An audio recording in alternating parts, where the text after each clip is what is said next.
Mbak Lastri baru bekerja di rumah keluarga Bu Ayu sekitar 2 bulan terakhir. Usianya sekitar 40. Pendiam namun sopan dan rajin. Ia tinggal di kontrakan kecil tak jauh dari rumah majikannya. Sebelumnya ia sempat bekerja di rumah seorang lansia. Tapi tempat itu ditinggalkannya karena si nenek sudah meninggal. Lastri tak punya keluarga dekat. Ia hidup sendiri sejak suaminya meninggal 5 tahun lalu. Rumah Bu Ayu cukup besar, 2 lantai, dengan halaman kecil dan pagar besi yang selalu terkunci. Rumah itu berada di kompleks pinggiran kota yang tenang. Hanya beberapa tetangga yang aktif bersosialisasi. Pak Tono, suami Bu Ayu, bekerja di kantor dan jarang ada di rumah. Anak perempuan mereka, Tari, sedang menempuh kuliah semester akhir dan lebih sering di rumah karena perkuliahan online. Pagi itu, suasana dapur sudah ramai. Mbak Lastri memotong sayuran sambil menunggu air mendidih di kompor. "Mbak, nanti siang masak apa?" tanya Tari sambil duduk di meja makan, menggulir layar ponselnya. "Lihat kulkas dulu, Mbak Tari. Tapi kayaknya tumis buncis aja, sama tahu goreng," jawab Lastri sambil tersenyum tipis. "Yang penting bukan sayur asem lagi ya," keluh Tari pelan. Lastri tertawa pelan. "Iya, saya juga bosan kalau tiap hari itu lagi." Tari membuka penanak nasi dan mengisi piringnya. "Mbak Lastri bangun jam berapa sih? Aku aja tadi jam 6 masih ngorok." "Jam 4, Mbak. Biasanya jam segitu saya sudah mulai bersih-bersih dapur." Dari lantai atas, Bu Ayu berseru memanggil. Suaranya keras dan terdengar agak ketus. "Lastri, jangan lupa cuci spray di kamar tamu. Ada tamu akhir pekan nanti." "Iya, Bu," jawab Lastri sambil segera mematikan kompor. Tari memandang Lastri yang buru-buru menyeka tangan dan melangkah cepat ke arah tangga. "Kadang ibu galak banget ya," gumam Tari, lebih pada dirinya sendiri. Lastri hanya menoleh sekilas dan tersenyum kecil. "Namanya juga majikan, Mbak. Yang penting saya kerja baik-baik aja." Seusai sarapan, Tari membantu Lastri merapikan meja makan. Mereka mengobrol ringan tentang tugas kampus dan kabar tetangga depan yang baru pindah. Dari luar rumah, terdengar suara motor lewat dan burung-burung di pohon mangga belakang. Cuaca cerah.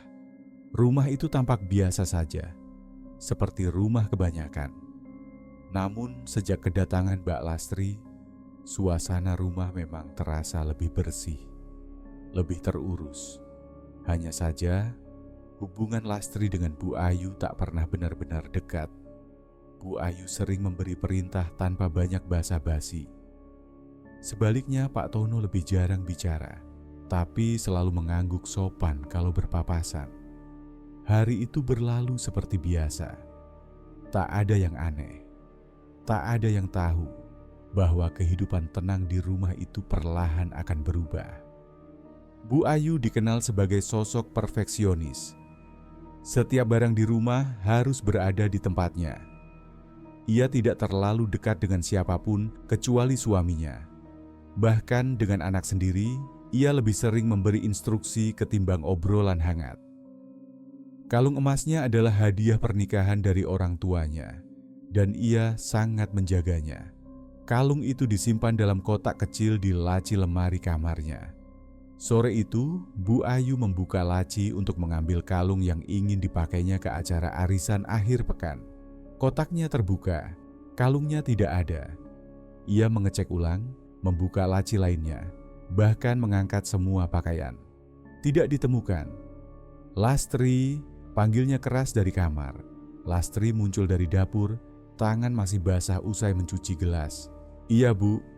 Kalung saya hilang. Kamu yang bersihin kamar tadi pagi kan?" "Iya, Bu.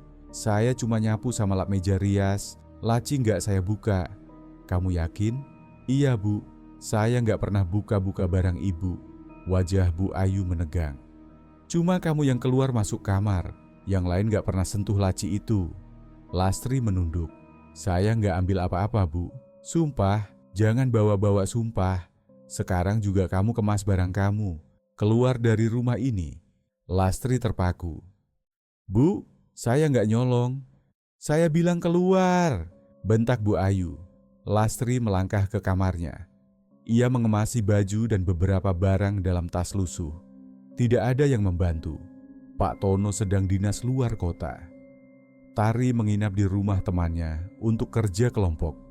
Hujan turun ketika Lastri keluar dari rumah. Ia tidak memakai payung. Jalannya pelan, tangan menggenggam tas erat-erat.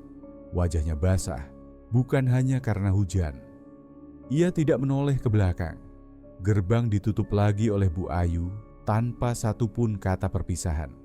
Tak ada saksi, tak ada yang membela.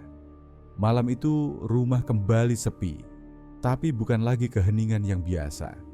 Rasanya seperti ada sesuatu yang ikut pergi bersama Lastri dan meninggalkan kekosongan aneh di rumah itu. Tari sedang bersandar di sofa sambil membuka ponsel. Ia baru pulang dari kampus dan belum sempat bicara dengan ibunya soal Mbak Lastri. Hubungan mereka memang agak renggang belakangan. Sejak Lastri pergi, suasana rumah jadi lebih dingin dan kaku. Ia membuka sosial media. Di beranda muncul unggahan dari seseorang bernama Yuni. Akun dengan foto profil wanita paruhbaya.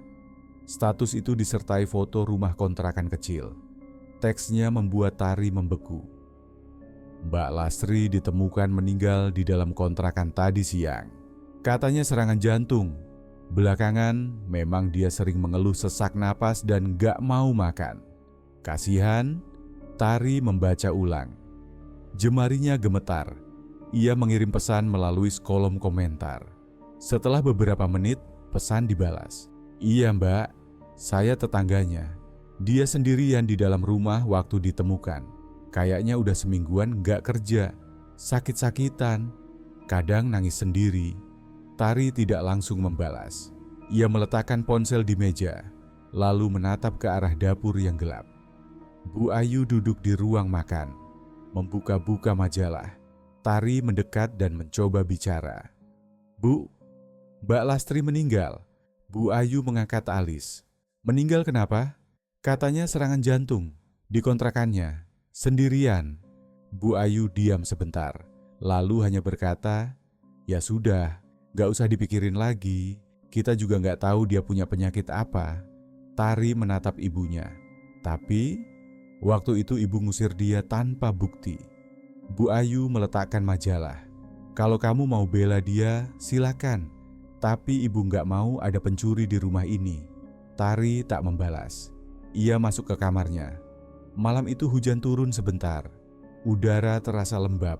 Menjelang tengah malam, lampu dapur menyala sendiri. Kemudian berkedip pelan, seperti korsleting. Kompor gas tiba-tiba menyala.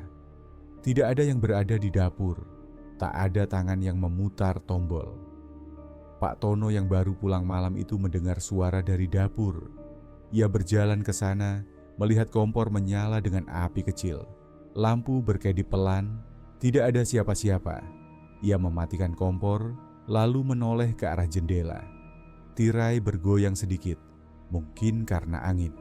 Ia berdiri sebentar, memperhatikan sekeliling, lalu berjalan pelan menuju tangga tanpa berkata apa-apa. Keesokan harinya, tidak ada yang membahas kejadian itu. Tapi sejak malam itu, suasana rumah tak lagi sama. Pagi itu, Bu Ayu berdiri di depan meja dapur sambil memegang kain lap. Pandangannya tertuju ke lantai. Ada jejak lumpur berderet dari arah pintu belakang. Membentuk jejak kaki samar menuju kompor. Ukurannya seperti jejak kaki orang dewasa, tapi tidak sepenuhnya jelas. Ia menoleh ke arah pintu belakang, tertutup rapat. Gembok kecil di bagian bawah masih tergantung seperti biasa. Tak ada bekas congkelan, tak ada tanda-tanda orang masuk paksa. Ini siapa yang bawa masuk lumpur ke dapur? Serunya agak kesal. Tari datang sambil mengikat rambut. Kenapa bu? Lihat sendiri, jejak dari luar. Kamu tadi malam keluar? Enggak, aku tidur di kamar dari jam 11. Bapak? Kayaknya enggak juga. Bu Ayu menghela napas. Ia mengambil pel dan mulai mengepel bekas jejak itu. Lumpur sudah mulai mengering. Tak ada bau aneh. Tapi entah kenapa ia merasa tidak nyaman saat memegang lantainya. Tari duduk di meja makan sambil mengamati ibunya. "Bu, semalam lampu dapur nyala lagi nggak?" "Nggak tahu, ibu tidur cepat." Tari menunduk. "Kemarin malam bapak bilang kompor sempat nyala sendiri." "Iya, katanya begitu, tapi mungkin dia salah pencet." "Kayaknya nggak, Bu. Aku juga sempat lihat lampu dapur kedap-kedip." Bu Ayu menghentikan pelnya. "Maksudmu apa?" Tari menatap lantai. "Nggak tahu, cuma ngerasa suasana rumah berubah. Biasanya hangat, sekarang kayak lebih dingin. Padahal siang bolong." Bu Ayu tidak menjawab. Ia melanjutkan ngepel dengan gerakan cepat. Jejak lumpur sudah hilang, tapi rasa tidak tenang masih tertinggal. Beberapa menit kemudian, Pak Tono turun dari lantai 2. Ia membawa tas kerja, siap berangkat. "Kalian ngomongin apa?" tanyanya sambil merapikan dasi. "Ada jejak lumpur di dapur," jawab Bu Ayu. "Jejak apa?" "Dari luar menuju kompor." Pak Tono diam sebentar. "Pintu pagar masih digembok?" "Masih, nggak ada yang rusak." Ia memandang dapur. "Mungkin binatang." "Jejaknya kayak kaki orang, Pak," kata Tari pelan. Pak Tono tidak menanggapi. Ia melangkah ke pintu depan, bersiap pergi. Setelah suaminya keluar rumah, Bu Ayu kembali menata dapur. Ia sempat melirik ke pintu belakang, lalu buru-buru menutup gorden. Tangan kirinya gemetar sedikit saat memegang gelas. Tari berdiri lama di ambang pintu dapur. Tak berkata apa-apa. Udara terasa gerah, tapi kulitnya merinding. Malamnya, lampu-lampu di rumah sudah dimatikan. Tari belum tidur. Ia duduk di tempat tidur sambil membuka laptop, menyelesaikan tugas kuliah. Suasana rumah sunyi. Hanya terdengar kipas angin berputar pelan di sudut kamar. Hidungnya tiba-tiba menangkap bau asing. Ia mengernyit. Bau itu tajam dan menyengat, seperti kemenyan yang dibakar, padahal tidak ada yang sedang berdoa atau membuat ritual. Tari menutup laptop, bangkit dari tempat tidur, dan berjalan pelan menuju pintu kamar. Ia membuka pintu sedikit. Rumah masih gelap. Hanya ada cahaya redup dari lampu tangga. Tari berdiri di ujung tangga lantai 2, mengintip ke bawah. Pandangannya tertuju ke arah dapur. Di sana samar-samar terlihat bayangan putih, seperti tubuh orang yang bergerak pelan sambil menyeret bagian bawah tubuhnya. Tari menahan napas. Ia tidak yakin harus turun atau tetap diam di tempat. Sosok itu melintas dari dekat lemari es, lalu menghilang ke arah pojok dapur. Tari menutup pintu kamar perlahan. Ia kembali ke tempat tidur dan duduk diam dalam gelap.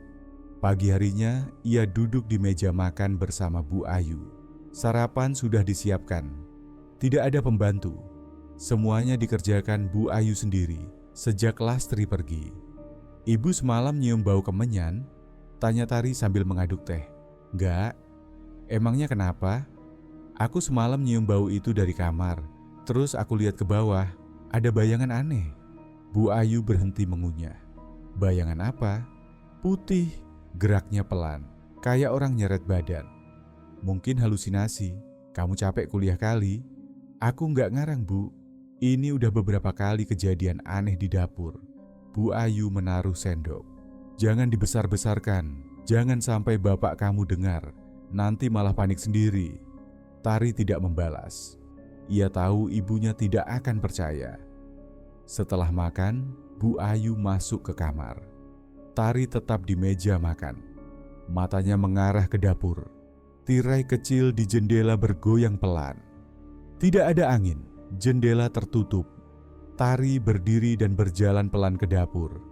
Ia membuka lemari bawah tempat Lastri biasa menyimpan alat kebersihan. Di sana kosong. Bau kemenyan itu tiba-tiba muncul lagi, ringan tapi terasa menusuk. Tari menutup lemari, matanya mulai berkaca-kaca. Pak Tono baru pulang dari kantor sekitar jam 10 malam. Rumah sudah gelap. Tari sedang di kamar. Sementara Bu Ayu tertidur di sofa dengan televisi masih menyala tanpa suara. Ia mematikan TV, lalu berjalan ke dapur untuk minum. Lampu dapur dinyalakan. Tidak terlalu terang. Ia membuka kulkas, mengambil botol air, lalu duduk di kursi dekat meja makan. Suasana rumah sunyi, hanya ada suara detik jam dinding dan kipas angin dari ruang tengah. Ketika hendak berdiri, matanya sempat melihat ke sudut dapur, tepat di sebelah tempat kompor berdiri. Di sana ada sosok putih, berdiri diam. Tingginya kira-kira setinggi orang dewasa. Tubuhnya terbungkus kain putih dari kepala sampai kaki. Bagian bawah kain tampak kotor, seperti terkena tanah. Wajahnya tidak jelas, seperti tertutup, tapi sosok itu tidak bergerak. Hanya berdiri dan menghadap ke arahnya. Pak Tono membeku, tangannya masih menggenggam gelas. Ia tidak berani bicara atau bergerak. Pandangannya terkunci ke arah sosok itu. Beberapa detik berlalu. Sosok itu menghilang, bukan lari atau berbalik, hanya hilang begitu saja. Pak Tono berdiri pelan, menatap ke sudut dapur yang tadi kosong. Ia berjalan pelan ke kamar, melewati ruang tengah tanpa menengok ke arah manapun. Tidak ada kata keluar dari mulutnya. Keesokan paginya, ia duduk diam di meja makan sambil menatap kosong. Bu Ayu menuang teh ke dalam gelasnya. "Bapak kelihatan pucat," kata Bu Ayu sambil duduk di depannya. "Nggak bisa tidur, nyenyak aja," jawab Pak Tono pelan. "Kamu nggak lihat apa-apa semalam?" tanya Bu Ayu. Ia tidak langsung menjawab. Lalu berkata pelan, "Cuma ngerasa rumah ini memang makin aneh." Tari muncul dari arah tangga. "Bapak juga ngerasa?" Pak Tono menatap anaknya. "Iya, tapi jangan takut." Tari duduk di sebelahnya. "Aku rasa ini semua ada hubungannya sama Mbak Lastri." Bu Ayu berdiri dari kursinya. "Udah, jangan bahas itu terus. Dia sudah nggak kerja di sini. Udah selesai." Pak Tono tidak membantah. Tari juga diam. Tapi di benaknya bayangan sosok putih yang berdiri diam di dapur masih belum hilang. Malam itu, Tari terbangun dari tidurnya. Matanya langsung menatap ke arah pintu kamar yang tertutup rapat. Ia tidak yakin kenapa bisa terbangun, tapi perasaannya tidak enak. Ia duduk di tepi kasur sambil mendengarkan sekeliling. Terdengar suara seperti benda pecah dari arah bawah. Ia diam beberapa detik, mencoba memastikan. Lalu suara tangis perempuan terdengar sangat pelan. Tidak jelas dari mana asalnya, tapi cukup membuat bulu kuduknya berdiri. Tari membuka pintu kamar. Rumah gelap. Hanya ada sedikit cahaya dari lampu kecil dekat tangga. Ia menuruni anak tangga pelan-pelan. Suara tangis itu berhenti, lalu terdengar lagi seperti terputus-putus. Tari berjalan ke arah dapur. Pintu dapur terbuka. Gorden kecil di jendela bergerak pelan. Tari masuk perlahan. Tidak ada siapa-siapa. Piring-piring di rak terlihat utuh. Tidak ada yang pecah atau jatuh. Tapi lantai terasa dingin. Lebih dingin dari biasanya. Ia mendekat ke meja makan, lalu melihat sesuatu di bawahnya. Ada kain putih, tampak kotor seperti habis diseret di tanah. Ujung kain itu tersangkut di salah satu kaki meja. Tari jongkok, menyentuh kain itu dengan ragu. Teksturnya kasar dan lembab. Ia menarik perlahan. Kain itu pendek, hanya sepanjang lengan. Tidak seperti lap atau kain dapur. Tidak juga seperti pakaian biasa. Ia berdiri dan melihat ke sekeliling dapur. Tidak ada jejak kaki atau lumpur. Hanya kain itu. Ia melipatnya dan membawa ke atas. Kamar orang tuanya gelap, tapi pintunya terbuka sedikit. Ia mengetuk pelan. "Pak, Bu," panggilnya dari luar. Pak Tono membuka pintu. "Ada apa?" Tari menunjukkan kain itu. "Aku nemu ini di bawah meja dapur. Terus aku dengar suara orang nangis." Pak Tono mengerutkan dahi. Ia mengambil kain itu, melihat-lihat sebentar. "Ini kain apa?" "Nggak tahu, tapi baunya aneh dan kotor banget."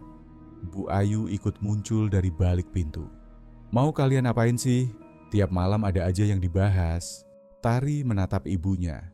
"Bu, ini bukan hal biasa." Bu Ayu menghela napas. "Kalau kamu nggak nyaman di rumah ini, silakan balik ke kos." Pak Tono menengahi. "Sudah, besok pagi kita bahas lagi. Sekarang tidur dulu. Tari kembali ke kamarnya. Pintu ditutup rapat. Kain kotor itu masih dipegang Pak Tono, tapi ia tidak langsung membuangnya. Beberapa menit kemudian, di dapur, lampu yang sudah dimatikan menyala sendiri. Esok harinya, Tari datang ke kawasan kontrakan sederhana di pinggir pasar kecil. Ia sempat melihat alamat di unggahan sosial media beberapa waktu lalu dan memutuskan untuk mencarinya sendiri. Rumah kontrakan itu berdempetan, berukuran sempit, dan cat temboknya mulai terkelupas. Ia mengetuk pintu salah satu rumah. Seorang wanita setengah baya membukakan pintu. "Ibu Yuni?" "Iya, kamu siapa ya?" "Saya Tari, dulu Mbak Lastri kerja di rumah saya." "Oh, yang di rumah besar dekat jalan raya itu?" Tari mengangguk. "Boleh saya ngobrol sebentar?" Yuni mempersilahkan masuk. Tari duduk di ruang tamu kecil. Dindingnya dipenuhi kalender dan gantungan kunci. Suasananya hangat meski sempit. "Ibu tahu soal Mbak Lastri waktu terakhir?" "Iya, saya sering ngobrol sama dia. Orangnya pendiam tapi baik. Gak banyak nuntut. Sejak diusir dari kerjaannya dia murung terus. Makan susah, tidur juga gak nyenyak." "Ibu tahu kenapa dia diusir?" "Katanya dituduh nyolong kalung. Padahal dia nangis waktu cerita ke saya. Katanya dia bahkan gak pernah buka laci majikannya." Tari menunduk, lalu bertanya, "Ibu sempat lihat dia sakit?" "Sering. Dia batuk-batuk, sesak, tapi gak mau ke dokter. Katanya gak punya uang. Saya bantu semampunya, tapi ya gak cukup." Tari terdiam beberapa saat. Ia memandangi lantai. Suaranya menurun. "Mbak Lastri gak punya saudara?" "Setahu saya gak ada. Suaminya meninggal lama, anaknya gak ada." Yuni lalu berdiri dan mengambil sebuah tas kecil dari atas lemari. "Ini dulu dia nitip ke saya. Katanya kalau dia kenapa-kenapa, suruh kasih ke anak majikannya. Cuma saya gak tahu anak majikannya siapa." Tari menerima tas itu. Isinya hanya beberapa pakaian lipat dan sebuah dompet tua. Di dalam dompet ada foto kecil Lastri dan selembar kertas lipat berisi tulisan tangan. "Saya nggak pernah ambil kalung itu. Kalau ada yang nemu tolong bilangin Bu Ayu. Saya nggak bohong." Tari membaca tulisan itu pelan. Tangannya sedikit gemetar. Yuni menatapnya. "Saya rasa dia cuma pengen didengar." Tari mengangguk. "Terima kasih Bu Yuni." Saat pulang, Tari berjalan pelan menyusuri gang keluar kontrakan. Perasaannya campur aduk. Ia mulai curiga, jangan-jangan kalung itu memang tidak pernah dicuri. Mungkin hanya jatuh, mungkin hanya terselip. Dan jika itu benar, maka semua gangguan yang terjadi di rumahnya bisa jadi bukan sekadar kebetulan. Tari berdiri di depan pintu gudang belakang. Ruangan itu jarang dibuka. Di dalamnya ada lemari kayu tua, rak besi berkarat, dan beberapa kardus berisi barang lama. Lampunya remang, hanya cukup untuk melihat barang-barang dasar. Ia menarik napas, lalu membuka pintu lemari besar di pojok ruangan. Pakaian lama Bu Ayu dan beberapa tas bekas tergantung di sana. Di bagian bawah, ada laci yang menempel di dinding dalam lemari. Tari membuka lacinya. Kosong. Tapi di sela-sela antara dinding lemari dan bagian bawah laci, terlihat sesuatu yang menyelip. Ia jongkok, mengulurkan tangan, dan menariknya pelan-pelan. Sebuah kotak kecil warna merah tua. Kotor, berdebu. Kancing penutupnya masih terkunci rapat. Ia membuka tutupnya perlahan. Di dalamnya ada kalung emas. Bentuknya persis seperti yang dulu hilang dari kamar Bu Ayu. Tidak rusak, tidak ternoda. Tari berdiri lama sambil memandangi kotak itu. Ia tidak berkata apa-apa, lalu melangkah keluar dari gudang dan menuju ruang tengah. Pak Tono duduk di sofa sambil membaca koran. Tari duduk di sebelahnya, membuka kotak dan menyerahkannya. Pak Tono menatap isinya. Tangannya menggenggam sisi kotak, lalu memindahkan pandangannya ke wajah Tari. "Ini kalung ibu kamu?" Tari mengangguk. Iya, ketemu di sela-sela lemari di gudang. Pak Tono menutup kotak itu. Berarti nggak pernah hilang, nggak pernah dicuri. Pak Tono duduk diam cukup lama. Tidak berkata apa-apa. Matanya menatap lurus ke depan. Aku udah ketemu tetangga kontrakan Mbak Lastri, lanjut Tari. Mereka bilang dia sakit setelah diusir dan dia sempat titip surat. Isinya bilang dia nggak pernah ambil kalung itu. Pak Tono mengangguk pelan. Kita harus kasih tahu ibu. Tari dan Pak Tono duduk diam di sofa. Kotak kecil itu masih di atas meja. Tidak ada suara. Rumah sangat sunyi, seolah ikut menunggu apa yang akan terjadi selanjutnya. Bu Ayu duduk di meja makan sambil menyeduh teh. Pak Tono berdiri di dekat jendela. Tari datang membawa kotak kecil berisi kalung yang sempat dianggap dicuri. Ia meletakkannya di atas meja, di depan ibunya. Itu kalung yang dulu ibu bilang hilang, kata Tari. Bu Ayu menatap kotak itu, lama. Tangannya tidak langsung menyentuhnya. Ketemu di mana? Tanyanya pelan. Di lemari belakang gudang, selip di bagian bawah laci. Pak Tono duduk di sebelahnya. Lastri nggak pernah nyuri, Bu. Dia diusir karena salah paham. Bu Ayu menunduk. Wajahnya tidak menunjukkan ekspresi apapun. Hanya diam, seperti sedang menahan sesuatu.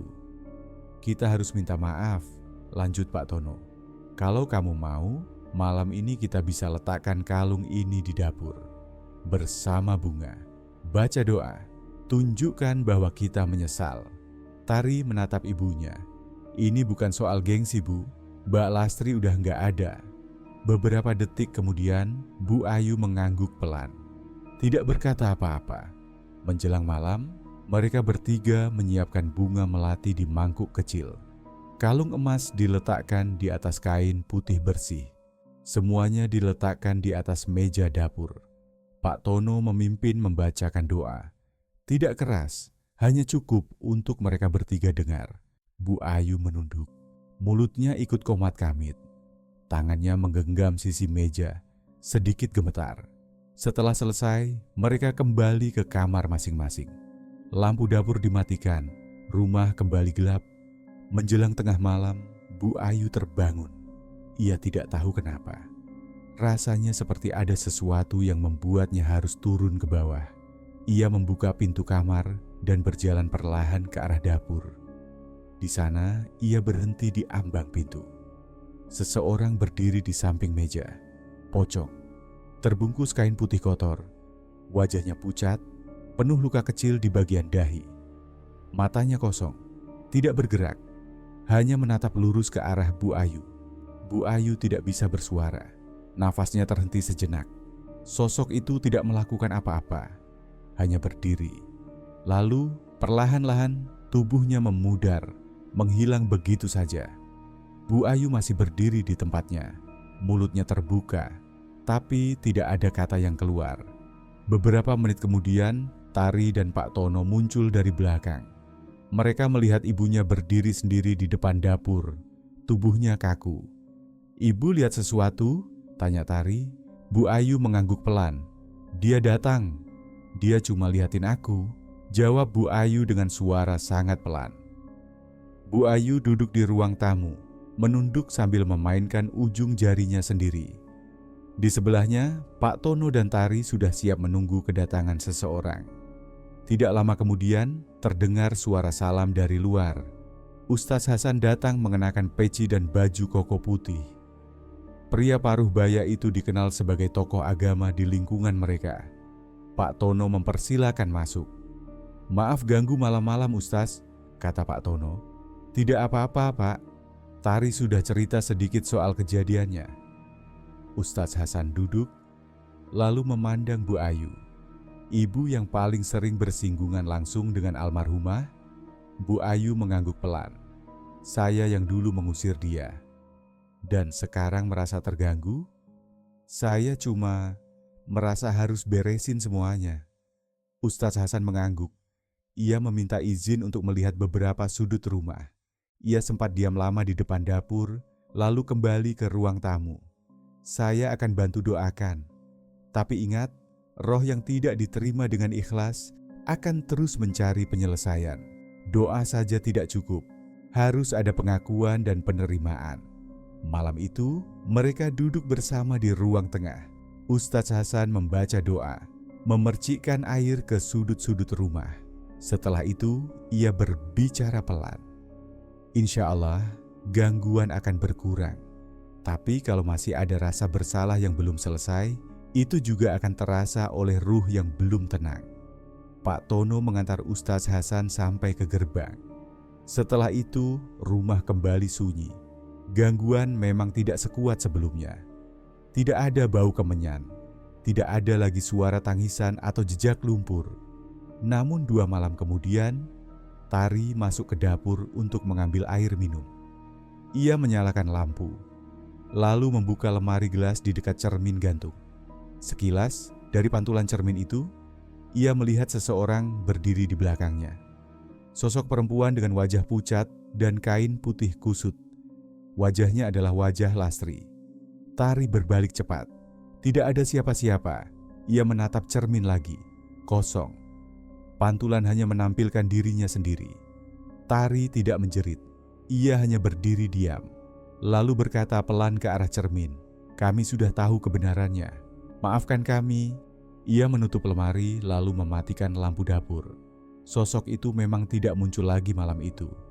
Tapi kehadirannya masih terasa, seperti sedang menunggu satu hal terakhir.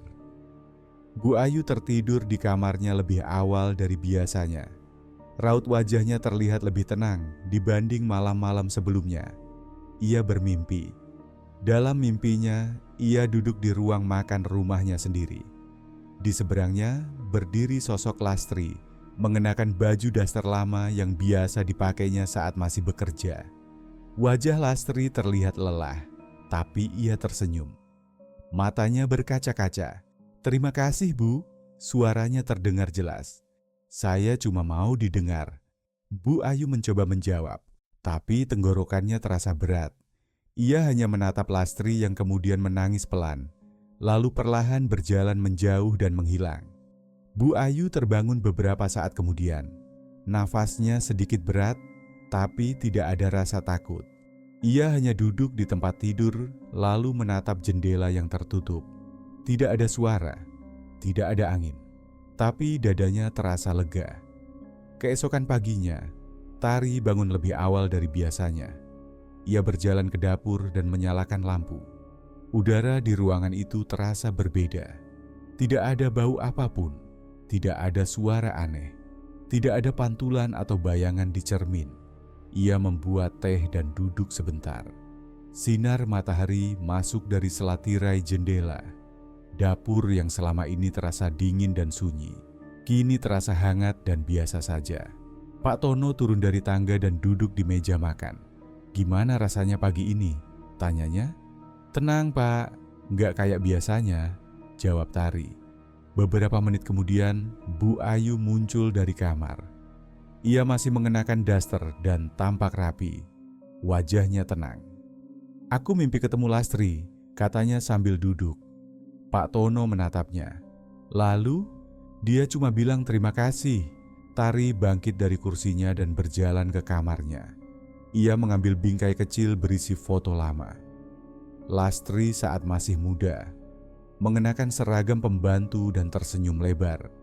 Foto itu ia temukan di dompet lama Lastri yang dititipkan Bu Yuni. Ia kembali ke dapur dan meletakkan bingkai itu di pojok rak, dekat tempat Lastri biasa menyimpan bumbu dapur. "Biar dia tetap ada di rumah ini," kata Tari pelan. Bu Ayu dan Pak Tono hanya memandang foto itu tanpa berkata apa-apa. Tapi dari raut wajah mereka, terlihat perasaan yang sudah lama tidak muncul, rasa damai. Rumah itu akhirnya kembali tenang. Tidak ada lagi gangguan, tidak ada lagi rasa bersalah yang disembunyikan. Yang tertinggal hanyalah kenangan dan sebuah penghormatan kecil untuk seseorang yang pernah dianggap tak berarti. Terima kasih telah menonton video ini. Jangan lupa untuk like, komen, dan subscribe, serta nyalakan notifikasi agar tidak ketinggalan video-video selanjutnya.